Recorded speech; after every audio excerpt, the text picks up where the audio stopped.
Vamos a conversar en los próximos minutos sobre opinión pública, sobre el estudio de ella, entre otras cosas, con Alejandra González, que es de la Usina de Percepción Ciudadana, investigadora y columnista, maestranda en Desarrollo Local y Regional, posgraduada en especialización en Economía y Gestión para la inclusión y además es licenciada en Relaciones Internacionales. ¿Todo eso?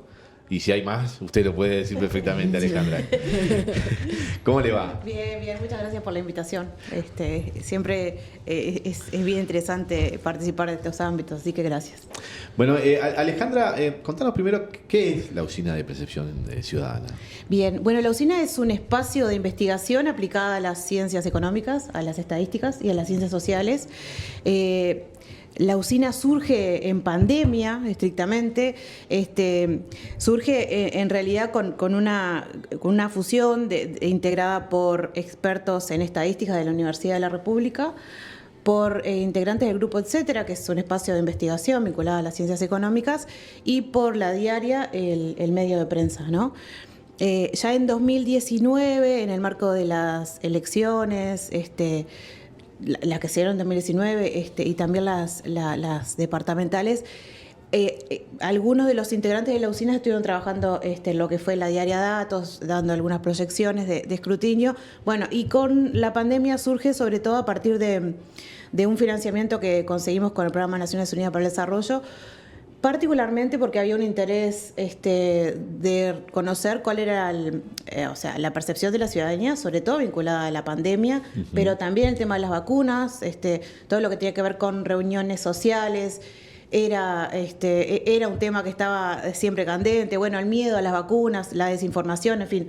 A partir de todo esto es que surge este fondo. Se aplica como grupo al Fondo del Programa Naciones Unidas para el Desarrollo y se empezó a trabajar en clave de medir la percepción de la ciudadanía vinculado al tema de la pandemia estrictamente, ¿no? En distintas aristas.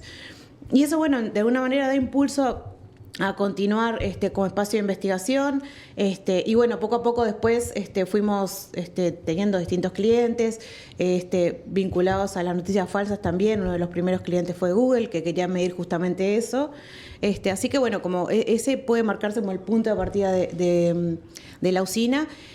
Y bueno, la usina toma más protagonismo generalmente en instancias electorales o de votación, como fue la LUC, las internas y demás, pero tenemos un trabajo permanente donde los principales clientes de la usina son mayormente algunas empresas, algunas internacionales, o algunas organizaciones nacionales también. La usina tiene un panel estable de 500 personas que es representativo de la población nacional, a la que periódicamente le hacemos consultas, y esas, entre ellas son las consultas vinculadas a intenciones de voto, que son los que periódicamente presentamos, ¿no? ¿Y cómo ha sido el crecimiento del conocimiento de la sociedad uruguaya a partir de esta experiencia de la usina, por ejemplo? Bueno, ¿vos te referís a conocimiento respecto a la usina o...? No, conocimiento de los mismos datos, que emergen de los mismos datos de la sociedad con respecto a distintos temas. No sé si permite un conocimiento un poco más fino de las percepciones y opiniones de los usuarios sobre sí, temas. O sea, X. sí, y además, como cualquier encuestadora, la población con la que trabaja la usina es representativa, ¿no?, de la población nacional. Tenemos cortes vinculados a sexo de las personas, nivel socioeconómico, pero también si son personas del interior del país o de Montevideo. Y ahí la particularidad de contar con un panel es que podemos hacer como la trazabilidad. Eso es como la ventaja, si se quiere, distinto a lo que pasa con las encuestas que son aleatorias estrictamente, pero la posibilidad de contar con un panel nos permite medir en el tiempo cómo ha oscilado la opinión de esa persona en distintos temas, ¿no? O sea, ahora estamos más en clave de elecciones, pero en distintos temas, pueden ser económicos, en fin, diversos. Ok. Se me ocurre, por ejemplo, si tiene impacto el debate o no tiene el impacto el debate en la opinión de una persona. Eso sí, o sea, ahí podemos medir, y de hecho, en realidad nosotros... los resultados que hemos obtenido en estas mediciones también, sobre todo por la dificultad que implica proyectar algunos indecisos, en algún punto hemos tenido aproximaciones más cercanas, sobre todo por esta posibilidad que te da tener un panel estable donde más o menos podés ir conociendo cuál puede ser la tendencia de la persona a partir de las respuestas en distintas mediciones, ¿no? Así que, sí. Bueno, Alejandra, ¿qué balance se hace de este trabajo en el periodo electoral, en el ciclo, que no me animo a decir ciclo terminado, porque todavía faltan las elecciones de mayo, ¿no? Pero bueno, lo que ha transcurrido hasta ahora ya con una fórmula presidencial, un gobierno electo. Bien, bueno, para nosotros en realidad es un balance sumamente positivo porque en realidad medición a medición hemos podido hemos podido tener datos que se aproximan en algunos casos con diferencias muy milimétricas a lo que termina ocurriendo. Así que en ese sentido el balance es muy positivo porque refuerza esta potencia que tiene el equipo técnico que está detrás, ¿no? Entonces, en ese sentido, para nosotros es un balance muy positivo.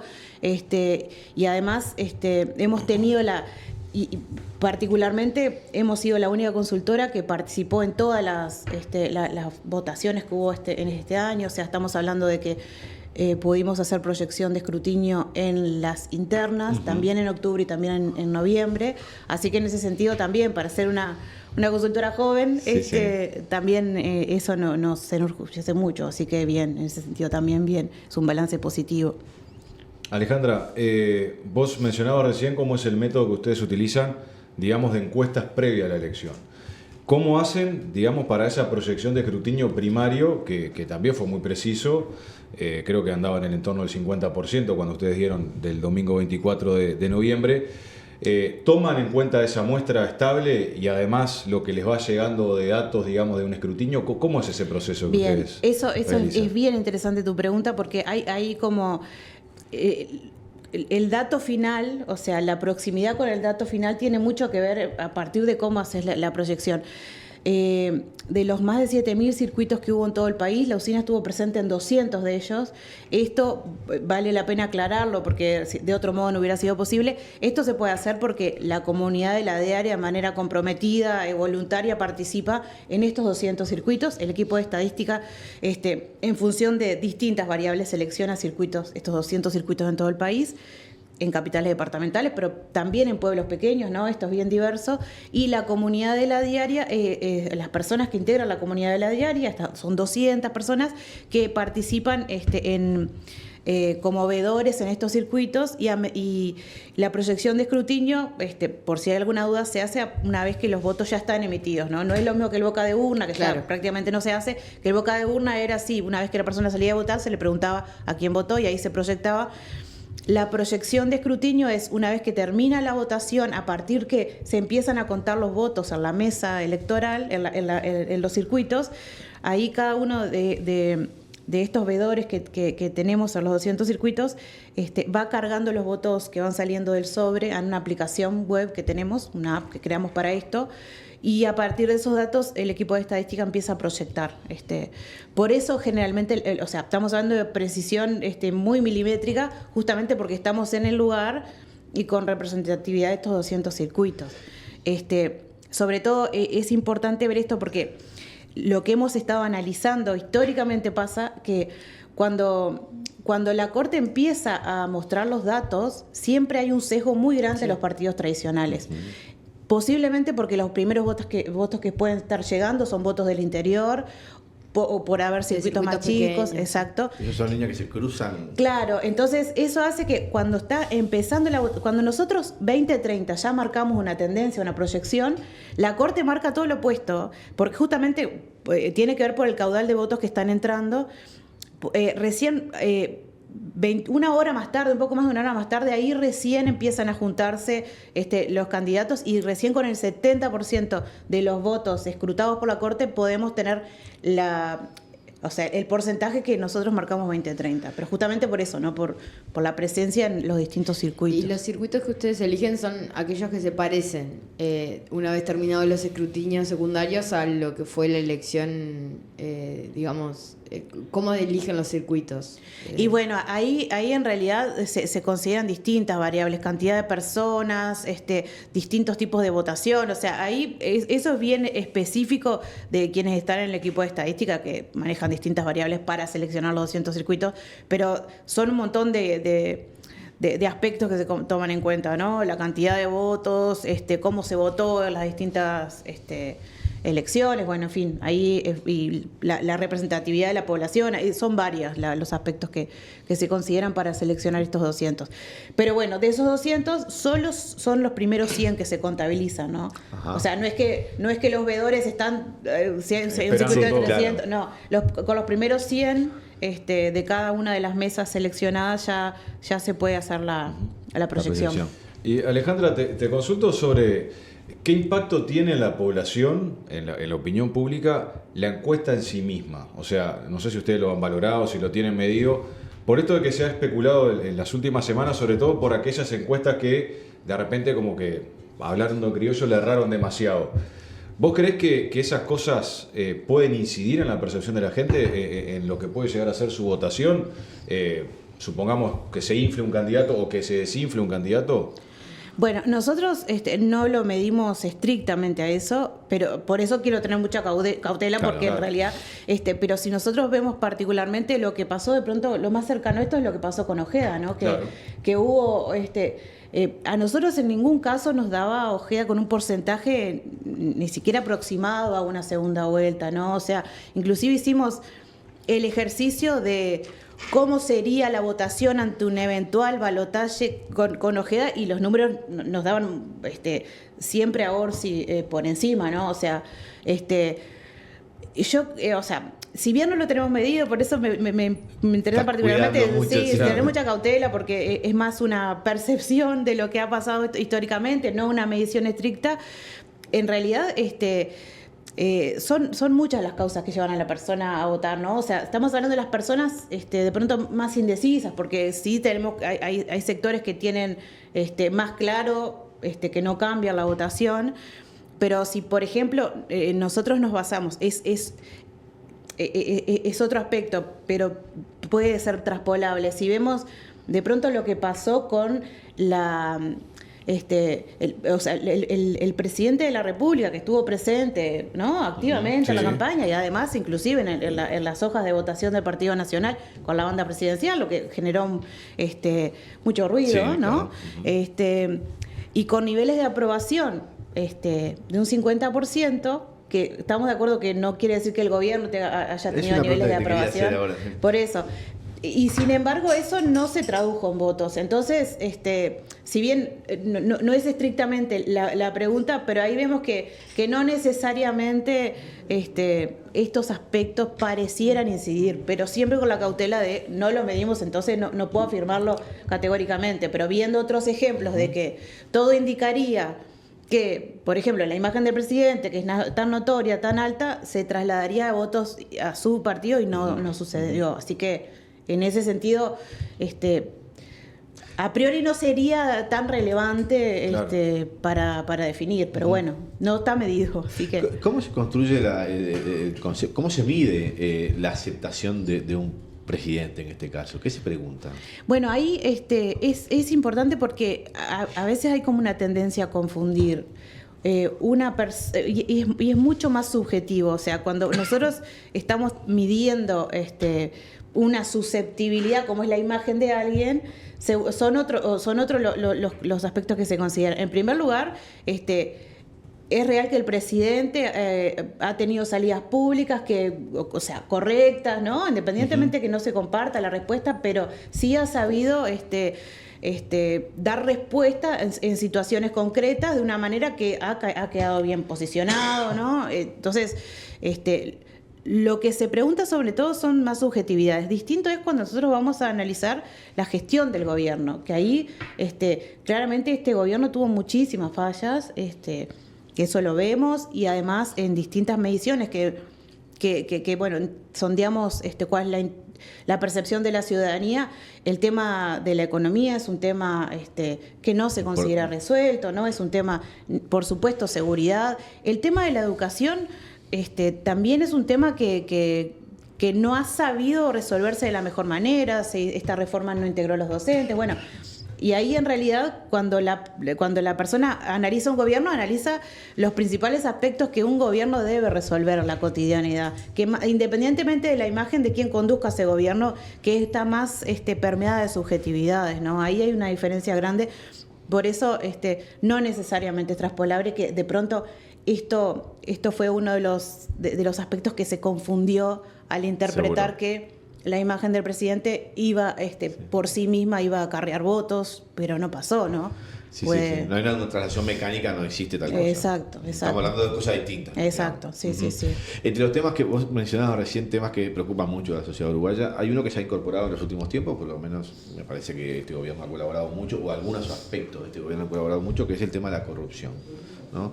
Yo no sé si en encuestas de la usina está de este tema de la corrupción dentro de estas temáticas, pero en tal caso si está, bueno, cómo se valora eso y si hay otros temas, ¿cuáles podrían ser? Sí, la corrupción está y también está el tema de la seguridad social, pero no dentro de los más mencionados, que eso de pronto es un aspecto, o sea, sobre todo la economía y la seguridad ocupan los primeros lugares, el tema de los precios, pero la corrupción es un tema que preocupa, pero en un ranking no está en los primeros lugares, ¿no? O sea, sí, como te va en la feria, o sea, la economía, sí, que las personas cobran. Porque además, ahí también hay un tema que creo que, sobre todo para ustedes que comunican, o sea, ¿cuál es el porcentaje real de la población que se informa? ¿Un 20%? O sea, ¿no? Más o menos. Informados realmente. Eso es un tema a destacar. ¿Cuánto le llega a la gente de algunos aspectos? O sea, posiblemente son temas que estrictamente le interesan por sus particularidades diarias. Entonces, ahí también. Pero sin lugar a dudas, si pensamos más en clave democrática, seguir machacando, ¿no? Por decirlo de alguna manera, que está mal la corrupción, nos terminará salvando en algún momento, porque en realidad si la corrupción se entiende como moneda corriente, cuánto más se permea de otras cosas, ¿no? O sea, pensando en salvaguardar una democracia, sobre todo que cuando tenemos el diario del lunes y sabemos lo que ha pasado en otros países que en algún momento eran países tranquilos, y cuando empiezan a permear situaciones que, bueno, creo que es bien importante considerar que está mal la corrupción en cualquier escala, en cualquier nivel. Sobre todo pensando en clave de futuro democrático, ¿no? Y en un contexto donde vemos que el tema del narcotráfico está muy latente, muy presente también, así que bueno, es un aspecto que creo que como sociedad debemos repudiar, independientemente de quién la lleve a cabo y de la magnitud, ¿no? Así que en ese sentido creo que sobre todo para pensarnos más en clave democrática del país. Exacto. Alejandra, volviendo al ciclo electoral, ¿alguna vez peligró, más allá de todas las vivencias cotidianas, digamos, ¿no? Que Orsi fuera el candidato más votado? Digo, porque en algún momento creo que tenemos un resumen del... Sí, traje... ahí está. Uh-huh. No para nosotros. O sea, en nuestro caso, siempre ahí estamos viendo este gráfico que lo que plantea es un resumen del ciclo electoral, lo que pasaba en nuestras mediciones de junio, en octubre y en noviembre. Y ahí vemos que en azul está la última encuesta que hicimos, en celeste la proyección de escrutinios que hicimos el día de la elección, y en amarillo lo que proyectaba la Corte Electoral. O sea, nosotros, por ejemplo, en junio, ya nuestras encuestas marcaban una diferencia a favor de Orsi, ¿no? Ahí vemos las últimas encuestas, a favor de Orsi por sobre Cose, ¿no? En su momento, y también a favor de Delgado por sobre Raffo. El tema de Ojeda nos daba márgenes mucho menores. Así que en ese sentido, ¿no? Era estimable la diferencia, como estamos viendo, la bastante notoria, para la interna entre Yamandú Orsi y Carolina Cose. Sí, ahí nos marcaba un 57-39 y bueno, terminó siendo un 60-36, más o menos. Ahí pero siempre nos marcaba una diferencia bien importante, sí. Ajá. Sí. Después lo otro que estamos viendo, bueno, estoy aclarando para la gente, ¿no? Sí. Delgado Raffo, que también es notoria la diferencia y que fue confirmada después, ¿no? Tan Sí. confirmada fue, bueno, después hubo una elección política, o sea, una valoración política respecto a si Raffo era Sí. o no la candidata. Y acá me gustaría destacar lo Sí. siguiente. En junio estamos hablando de una votación que no es obligatoria, Claro. y para todas las encuestadoras Claro. es de mucha complejidad estimar, porque ahí es extremadamente voluntarioso. O sea, seguramente quienes son más militantes, ¿no? Sí votan, pero después entonces siempre es una dificultad adicional, porque estás hablando de poca certeza. Una cosa es que haya intención, pero después tengo un cumpleaños, tengo vacaciones, tengo X, no voy. No es lo mismo que las otras que son obligatorias. De todos modos, ahí teníamos márgenes muy cercanos, a pesar de estas diferencias que Claro. hay en medir sobre un escenario muy incierto. Sí, Porque en este caso en el Frente Amplio fue el 30% finalmente que fue, ¿no? Si 400 y pico de mil fueron, y salió 1.200.000. Bueno, ahí sí, ahí está. En amarillo es el resultado final de la Corte Ajá. Electoral. Lo que terminó marcando, que también, o sea, a pesar de estar trabajando con un universo, escenario claro, muy incierto, ahí también pudimos proyectar y sobre todo las intenciones de votos también estuvieron muy cercanas. Y con respecto a octubre, ¿no? Que ya sabiéndose quiénes iban a estar en cada uno de los partidos como fórmula, ahí, bueno, vemos que a nosotros el Partido Colorado nos daba un 16% de intención de voto, lo mismo que dio la proyección de escrutinio, lo mismo que dio la Corte Electoral. Ahí fue Claro. exacto el número. Claro. O sea, nunca nos dio Ojeda más cercano a lo que en algún punto se manejó. De hecho, si ven las barras, Frente Amplio, PN, Partido Nacional, PC, Partido Colorado, vemos, bueno, el Frente Amplio, cómo fue la última encuesta, la barra celeste, la proyección de escrutinio y lo de la Corte, en el Partido Nacional lo mismo, bueno, en el Partido Colorado, y después vemos el caso de Cabildo Abierto también, teníamos un 3% de intención de voto a la última encuesta, y bueno, lo que terminó dando la Corte Electoral, el Partido Independiente, y después en el caso de otros partidos, recordemos que fueron 11 los que Sí, se postularon, son un montón de partidos, ahí nos daban 4% en la última encuesta, la proyección de escrutinio, y la Corte lo confirmó también. Así que, o sea, ahí también, pero sobre todo marcar esto, que en ningún momento a nosotros nos dio COSE por encima, Sí. y tampoco en algún momento nos dio posibilidad de Ojeda como compitiendo. O sea, hicimos el ejercicio de consultar ante un eventual balotaje, y también los números nos daban con algunas distancias, así que pero no, nunca nos dio una intención de votos a favor de Ojeda que permita plantearlo en un escenario de balotaje. Así que no, bueno, y después la última fue muy exacta, la última intención. Ahí que- la vemos, ¿no? Bien, esta me la marcamos el miércoles antes de las nacionales, del balotaje. Y ahí también teníamos una intención de votos, según la encuesta, de un 49% para Orsi. Después la proyección fue un 50%. Y bueno, terminó. 49,8 fue. Ahí está. Y después la Corte terminó dando esos datos, y ahí también tuvimos una proximidad muy, muy precisa, ¿no? Ajá, y después sí. lo mismo para la fórmula de Delgado. Alejandra, con respecto a los indecisos, Sí. que bueno, se habla mucho, se especula, que definen por esto, que definen por otro. ¿Ustedes tienen una caracterización de esos indecisos? ¿Son de centro del punto de vista político? ¿Son más radicales? ¿Son menos radicales? ¿Son interesados en la política? ¿Son desinteresados en la política?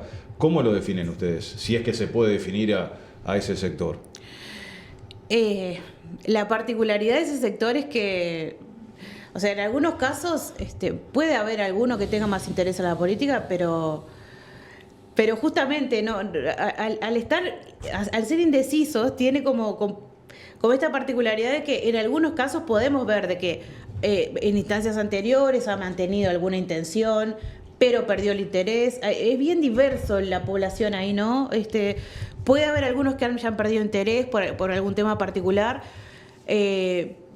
pero mayormente estamos hablando de una población que sí tiene no tiene mucho interés en la política de pronto, como característica común, pero ahí el universo es bien variado, ¿no? Ahí tenemos como características bien distintas, depende también Y depende el tema sobre el cual Claro. se esté consultando, eso también. Claro, o sea que también es uno de los lugares, digamos, de dificultad. Así como vos decías, Sí. este escenario que se presenta en una elección interna, seguramente por esto que vos decías, los indecisos, es un lugar como de difícil proyección, tal vez. Sí, porque de verdad son personas que hasta cuando están en el cuarto secreto definen el voto. Entonces, no es que no quieran responder, no ese es el perfil, es que no lo tienen claro. Entonces, Última consulta, Sí. Alejandra, y te agradecemos mucho que hayas podido venir esta mañana aquí.